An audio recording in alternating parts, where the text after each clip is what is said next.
Hello everybody, and welcome to Ancient Architects. Please subscribe now to get the latest ancient history news and independent research from around the world. Nestled in a hollow on the face of a cliff in Camp Verde, Arizona, in the southwest United States, is an ancient, well-preserved structure known as Montezuma Castle. It was built and used by the peaceful Sinagua Native Americans, a pre-Columbian culture of southwest USA between 1110 and 1425 AD. The main structure comprises 5 stories and has around 45 to 60 rooms inside. It was built over the course of 3 centuries. And yes, as you may have guessed, the name of the structure is incorrect, because Montezuma was an Aztec emperor.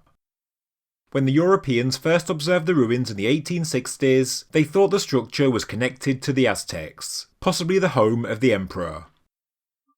At that time, the structure was long abandoned, and even though we now know a lot more about its history, the name has stuck. Of course, it has no connection to the Aztecs, and archaeologists now know that the structure was actually abandoned 40 years before Montezuma was even born. It's also not technically a castle, but more like a prehistoric high-rise apartment complex. But due to its identity as Montezuma Castle in the current age, I'll continue to call it that for the remainder of this video. The structure is similar to Cliff Palace in Mesa Verde, which I've made a video about previously. But although impressive, Montezuma Castle is less spectacular to the eye.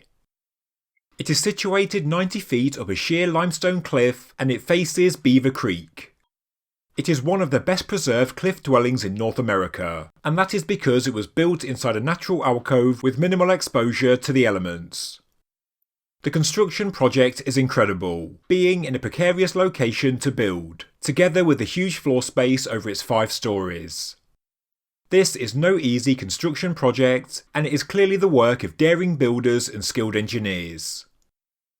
You could only access the site with ladders, and therefore this structure was a difficult obstacle for enemies, who would need to scale the natural vertical cliff face to gain access.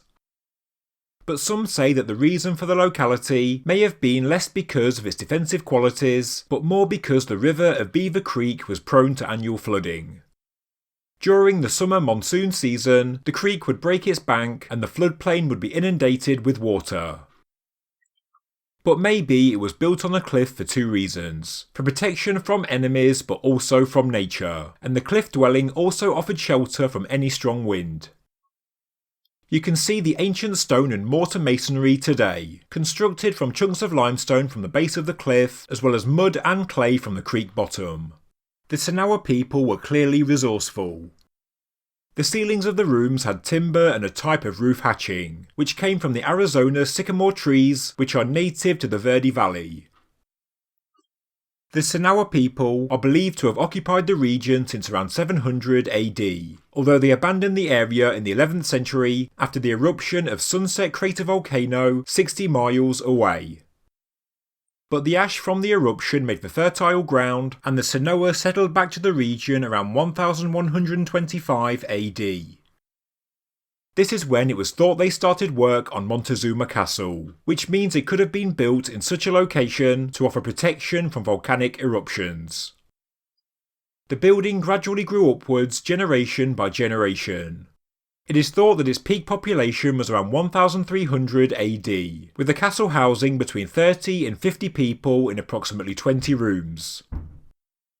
As well as housing, it was also like a community centre. In this location, community meetings were held. It was also where people worked, where crops and seeds were stored, and also where the dead were buried. Life expectancy in those days was little more than 40 years. Another section of the cliff is thought to have housed an even larger castle at the same time, but today only the foundations remain.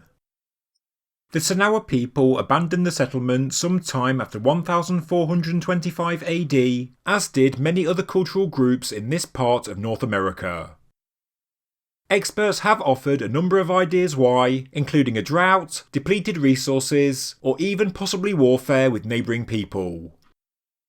Since it was deserted, hardly anybody set foot inside again, and this is why it is so wonderfully preserved today. It was heavily looted in the 19th and 20th centuries after it was rediscovered, and because of tourism and industries, the monument's preservation has been under threat.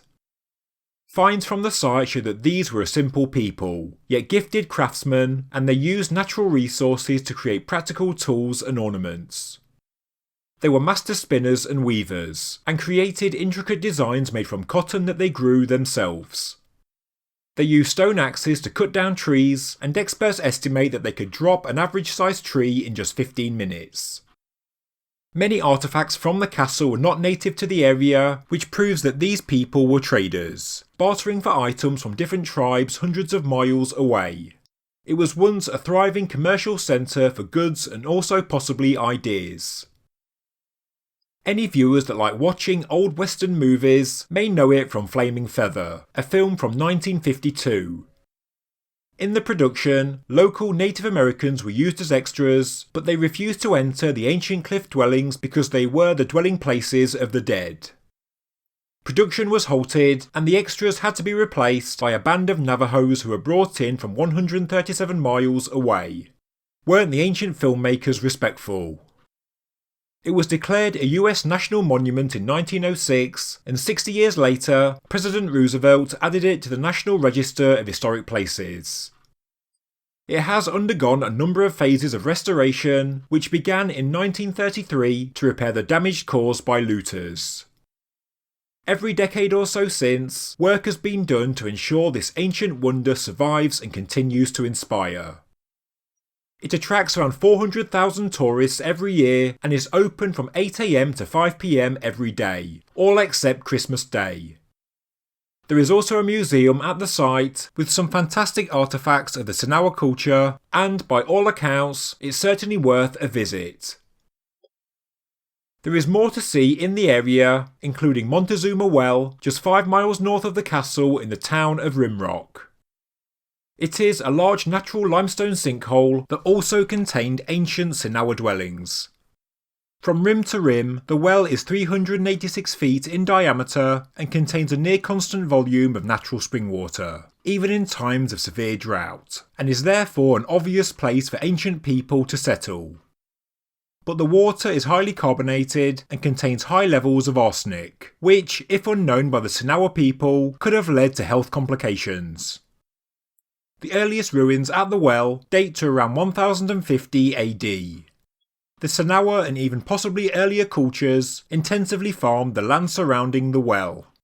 Its natural drainage into Beaver Creek was also diverted into a man-made canal running parallel to the creek to aid agriculture. Today's Yavapai people consider the well to be a deeply sacred site because they believe that this is the place through which they emerged into the world. For those interested in ancient history, this is an amazing part of North America, and for those who are able to visit, I would certainly urge you to go and see it firsthand. To end this video, I'll show you some more pictures of this incredible ancient site of Montezuma Castle and its surroundings. Thank you very much for watching, please like the video and comment below.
Thank you very much for watching this episode of Ancient Architects.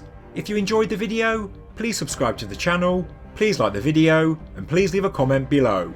Thank you very much.